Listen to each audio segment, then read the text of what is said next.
Hello everyone. आज हम environmental problem जो है उसको पढ़ लेते हैं। लेकिन इन्वायरमेंटल प्रॉब्लम है उसके बारे में हम पढ़ते हैं आज। देखिए, हमारे एनवायरनमेंट में कोई चेंज आए वो हमें अफेक्ट करेगा, हमें प्रभावित करेगा, और हमारी एक्टिविटी है उसके द्वारा इन्वायरमेंटल में चेंज होगा, इन्वायरमेंट चेंज होगा, है ना। तो change in the environment affect us. Environment में कोई भी चेंज आता है वो हमें प्रभावित करता है, और हमारी जो एक्टिविटी है, हमारी एक्टिविटी में जो चेंजेज हैं, है ना, वो क्या करते हैं, इन्वायरमेंट को, जो चारों तरफ हमारे इन्वायरमेंट है ना, अराउंड अस, उसको अफेक्ट करते हैं। क्या करते हैं? उसको अफेक्ट, प्रभावित करते हैं। तो आदमी की जो एक्टिविटी है, ह्यूमन एक्टिविटी है, उसकी वजह से पोल्यूशन है, डिफॉरेस्ट्रेशन है ना। ये इन्वायरमेंटल एक तरह से क्या है, चेंजेज हैं, पर्यावरण एक तरह से इन्वायरमेंटल क्या कह सकते हैं, समस्याएं कह सकते हैं, इसको प्रॉब्लम्स कह सकते हैं, है ना। कैसे? अगर आदमी ज़्यादा कोई भी एक्टिविटी हम कर रहे हैं उसकी वजह से पोल्यूशन हो सकता है, ज़्यादा मात्रा में कोई भी चीज़ का यूज़ करेंगे, इंडस्ट्री वगैरह यूज़ करते हैं, है ना। ज़्यादा इंडस्ट्री से ज़्यादा जो टॉक्सिक सब्सटेंसेस हैं वो एनवायरमेंटल में पानी के जरिए किसी न किसी तरीके से, पोल्यूशन तो आपको पता ही है, अलग अलग टाइप्स के पोल्यूशन होते हैं, तो वो आदमी की एक्टिविटी से बढ़ जाते हैं। या डिफॉरेस्ट्रेशन, वनों की कटाई, है ना। तो ये आदमी की एक्टिविटी से अगर करते हैं, ज़्यादा मात्रा में अगर वनों की कटाई करेंगे तो क्या होगा, आपको पता है। वहाँ पर रहने वाले जीव, पर्यावरण यानी जो फॉरेस्ट है, वहाँ पर रहने वाले जीव वो कहाँ जाएंगे? फिर समस्या आ जाएगी उनके लिए भी, है ना। तरह से समस्या उनके लिए, जीवों के लिए भी हो जाएगी। कहाँ रहेंगे वो? एक साइकिल सा टूट जाता है, क्योंकि आपने साइकिल पढ़ा होगा, nitrogen cycle, carbon dioxide cycle, है ना। हर साइकिल अपना अपना साइकिल होता है। तो इसमें पर्यावरण में भी अगर कुछ जीव नहीं होंगे तो उनके लिए भी एक तरह से चैन टूट जाएगी, है ना। जैसे फूड चैन पढ़ा है ना आपने, फूड चैन, तो वो वाली बात है। अगर क्वेश्चन आ जाए कि किसी आहार श्रृंखला में, देखिए बच्चों, एक फूड चेन है, मान के चलिए, चलो अगला छोटा अलग सा टॉपिक है। यहाँ पर एक फूड चेन है, ये फूड चेन है। यहाँ पर कोई भी ले लेते हैं, बकरी ले लेते हैं यहाँ पर, या ग्रास ले लेते हैं, कोई भी ले लेते हैं, ग्रास, घास है यहाँ पर गोट है, बकरी है, यहाँ पर शेर है। किसी भी आहार श्रृंखला में मान लीजिए ये ना हो, बकरी ना हो, गोट ना हो, तो क्या होगा?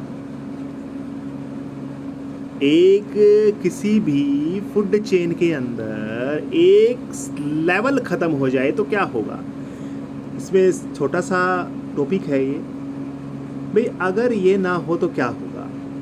सिंपल सी बात है, इससे पीछे वालों की जनसंख्या बढ़ जाएगी और आगे वाले भूखे मर जाएंगे, है ना। सिंपल सी बात है ये, है ना।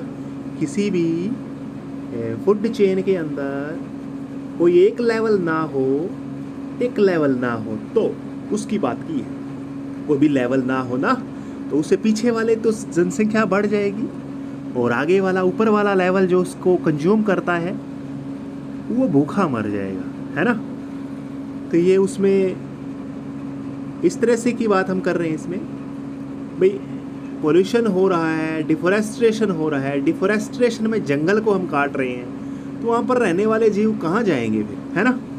चलो ओजोन लेयर की बात करता हूँ मैं। ओजोन लेयर आपको पता है एक तरह से प्रोटेक्टिव लेयर है आपकी, ब्लैंकेट है, एक तरह से आवरण है जो पृथ्वी के चारों तरफ है। क्या करता है वो? Which absorb most of the harmful UV, ultraviolet ray को क्या करता है? अब्जॉर्ब करता है। ओजोन लेयर है ना एक तरह से प्रोटेक्टिव, सुरक्षात्मक ब्लैंकेट, आवरण है अराउंड द अर्थ, पृथ्वी के चारों तरफ, विच जो क्या करती है? अब्जॉर्ब्स, सोख लेती है, अवशोषण कर लेती है मोस्ट ऑफ द हार्मफुल, ज़्यादातर जो नुकसान वाली अल्ट्रावायलेट रे है रेडिएशन को ऑफ द सनलाइट, है ना, सूर्य की रोशनी से जो आती है ना, इनको प्रोटेक्ट कर लेती है। इस तरह से क्या होता है, प्रोटेक्ट कर लेती है लिविंग बीइंग्स, जो सजीव प्राणी है, कोई भी हो सकता है, मैनी हेल्थ हैजर्ड्स, जो स्वास्थ्य से संबंधित समस्याएं हैं, जैसे स्किन कैंसर है, कैटरेक्ट है, मोतियाबिंद कहते हैं ना, या डिस्ट्रक्शन ऑफ प्लांट्स, यानी पौधों में भी क्या होता है आपको पता है, अगर ओजोन लेयर अगर कम पड़ती जाएगी तो अल्ट्रावायलेट नीचे आएगी, तो एनिमल्स जो है, एक्वेटिक प्लांट होते हैं ना, जल में रहने वाले, उनके लिए भी खतरा है ना, हम ये कह सकते हैं उनके लिए खतरा है। फिर पौधों के लिए भी खतरा हो जाएगा, पौधों के लिए भी, क्योंकि पौधे भी पानी का कंज्यूम करते हैं, है ना, तो यानी सभी के लिए खतरा ही खतरा है अगर ये लेयर ना हो तो। अब बच्चों, इसके लेवल के लिए ना ओजोन एक तरह से लेयर है ना, आपको एक देखना है कि ये एनवायरमेंटल का एक पार्ट है, ऊपर का पार्ट है। लेकिन अगर हम अर्थ की सरफेस की बात करें, ग्राउंड की बात करें, हमारी धरती की बात करें, उसके इसमें तो ये डेडली पॉइजन है, हमारे लिए घातक जहर है। वैसे ओजोन लेयर है, ओजोन लेयर की बात नहीं कर रहा, ओजोन की बात कर रहा हूँ। ओजोन जो गैस है, O3 है, वो एक तरह से डेडली पॉइजन है, घातक जहर है ज़मीनी सतह के ऊपर। लेकिन ये तो आपको पता है समताप मंडल स्ट्रेटोस्फेयर में है, ये स्ट्रेटोस्फेयर में प्रेजेंट है। किसमें? Ozone layer is present at higher level of atmosphere, ऊपर वाले लेवल पे है, नीचे तो हमारे लिए तो खतरा है ये, ठीक है, ऊपर ही ये है, ये हमारी प्रोटेक्ट करती है, हमें सुरक्षा प्रदान करती है। लेकिन ज़मीनी सतह के ऊपर की बात करूँ, ये हमारे लिए क्या है? घातक जहर है, ठीक है। अब ओजोन का निर्माण कैसे होता है? ऊपर उस समताप मंडल में ओजोन कैसे आई? देखिए होता क्या है बच्चों, अगले पेज पे है ये, कोई बात नहीं, मैं बता देता हूँ।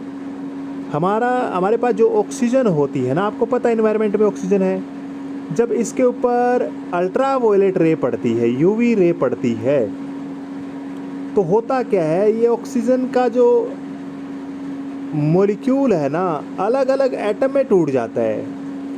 ऑक्सीजन का अणु है वो टूट जाता है अलग अलग एटम्स के अंदर, मॉलिक्यूल से अलग अलग एटम में टूट जाता है। और फिर ये जो ऑक्सीजन है ना, ये दोबारा से ऑक्सीजन के साथ में रिएक्ट करता है, और फिर आपको क्या मिल जाता है? O3 मिल जाता है, O3 मिल जाता है, ठीक है। अगले पेज पे करते हैं, देखिए फॉर्मेशन ऑफ ओजोन मॉलिक्यूल कैसे बनता है, आपको पता है O3 कैसे बनता है? हाई एनर्जी यूवी रेडिएशन है ना, ब्रेक डाउन कर देती है O2 को ब्रेक डाउन करती है बच्चों, तोड़ देती है टू फ्री ऑक्सीजन एटम्स के अंदर, ठीक है, जैसे यूवी इसको तोड़ देगी। फिर क्या होगा, ये जो ऑक्सीजन है कंबाइन करेगा अगेन O3 के साथ, O2 के साथ, फिर ओजोन का निर्माण होगा, ओजोन का निर्माण होगा, सिंपल सा है। अब आगे टॉपिक करते हैं, next last and final topic, depletion of ozone layer. Ozone layer में जो कमी आ रही है ना, परत के अंदर पतली हो रही है या फिर छिद्र हो रहा है, उसकी हम बात कर रहे हैं। The decrease in the thickness of ozone layer, जो मोटाई में जो कमी है, डिक्रीज घटना है, जो ये इसकी परत है ना, ये घट रही है ओजोन की, उसकी बात हम कर रहे हैं। कहाँ पता चला? लेयर, वो layer A decrease in the thickness of ozone layer over Antarctica, यानी अंटार्कटिका के ऊपर की बात कर रहे हैं। वो जो फर्स्ट ऑब्जर्व्ड 1985 में पहली बार ऑब्जर्व किया गया था। उसकी जो ओजोन लेयर है ना, उसकी जो मोटाई में कमी है ना, वो पहली बार 1985 में अंटार्कटिका के ऊपर क्या था, डिस्कवर की गई थी, एक तरह से ऑब्जर्व की गई थी, जिसको हम क्या बोलते हैं भाई? ओजोन होल बोलते हैं। जिसको बाद में नाम दिया गया ओजोन होल। ठीक है, वास्तव में क्या है, उसकी जो मोटाई है, उसकी थिकनेस है, उसके अंदर कमी देखी गई है। ठीक है, और ये जो डिक्रीज़ है, यानी इसकी जो इंक्रीमेंट हो रहा, यानी इसकी जो मोटाई में जो कमी आ रही है, थिकनेस में जो डिक्रीज हो रहा है, वो रीज़न क्या है, किससे जुड़ा हुआ है? ये जो डिक्रीज़ है, द डिक्रीज़, दिस डिक्रीज, ये जो डिक्रीमेंट है मोटाई के अंदर, वॉज लिंक्ड, इसका संबंध है to excessive use of synthetic chemical. एक हम सिंथेटिक मानव निर्मित बनाया हुआ केमिकल है, आपको पता ही है, CFC, क्लोरोफ्लोरोकार्बन, मेनली इसके लिए रिस्पॉन्सिबल है, जो रेफ्रिजरेटर में, AC में, आग बुझाने वालों में, एरोसोल स्प्रेज में ये यूज किया जाता है। बहुत बार ये यूज करते हैं, इसलिए इसके अंदर ये क्या छोड़ देते हैं, CFC छोड़ देता है। ये CFC की वजह से ही ये इसकी डिक्रीमेंट आता है। कई बार बच्चों, बहुत बार ये 1 नंबर का इसमें क्वेश्चन पूछा जाता है, UNEP की फुल फॉर्म पूछी जाती है, United National environmental program, United Nations environment बोल सकते हो, प्रोग्राम, है ना। इसकी कई बार पूछी जाती है फुल फॉर्म। इन्होंने क्या किया था, सक्सीड इन फॉर्जिंग एन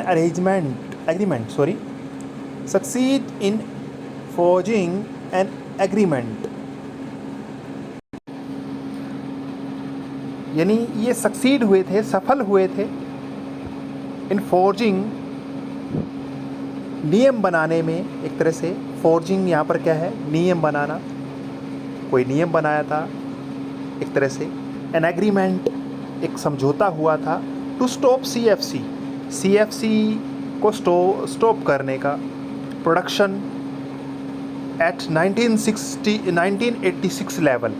ये 1986 का जो सतर था ना CFC का, देखो 1986 में जो ये बात है ना, 1987 की बात हो रही है बच्चों। इन 1987, यहाँ पर स्टार्टिंग में लिखना भूल गया ये, in 1987 United National environmental program succeed, यहाँ पर इन लगाना पड़ेगा। In 1987 United Nations environment program UNEP succeed, सफल हुआ था, इन फोर्जिंग एन एग्रीमेंट, एक समझौता था, समझौता बनाने में कह सकते हैं, टू स्टॉप CFC प्रोडक्शन, कि जो CFC का जो प्रोडक्शन है उसको रोका जाए। कितने तक, एट 1986 लेवल, यानी 1986 का जो लेवल था ना भाई, CFC का प्रोडक्शन हम कितना कर रहे थे, 1986 के सतर को ही बनाए रखा। मतलब जैसे अभी 2020 है, अगर हम ज़्यादा समस्या आ रही है, अगर 2019 में ठीक ठाक था तो हम ये कहेंगे कि 2019 वाला सतर ही रखा जाएगा CFC का। तो कहने का मतलब है 1986 का जो सतर था ना CFC प्रोडक्शन का, वो उस लेवल को रखने के लिए ये प्रोग्राम था। तो इन्होंने एक प्रयास किया था, सफल रहा जो है ना। और इसको है ना, जो ये रूल एंड रेगुलेशन बनाता है, संस्था होती है एक तरह से, इसको हम क्योटो प्रोटोकॉल बोलते हैं। क्योटो प्रोटोकॉल वैसे कंप्यूटर का वर्ड है, प्रोटोकॉल का मतलब होता है रूल्स एंड रेगुलेशन। ठीक है, क्योटो प्रोटोकॉल नाम दिया गया था बच्चों इस संस्था को, जो क्या करती है, जैसे एक तरह से संस्था मान सकते हो क्योटो प्रोटोकॉल को, जो इन्वायरमेंटल के लिए, यानी इन्वायरमेंटल का वेलबींग का मतलब उसकी भलाई के लिए कह सकते हैं। ठीक है, इन्वायरमेंटल की भलाई के लिए काम करती है जो संस्था। ठीक है, आपको पता ही है इन्वायरमेंटल के लिए भी संस्था बनी हुई है।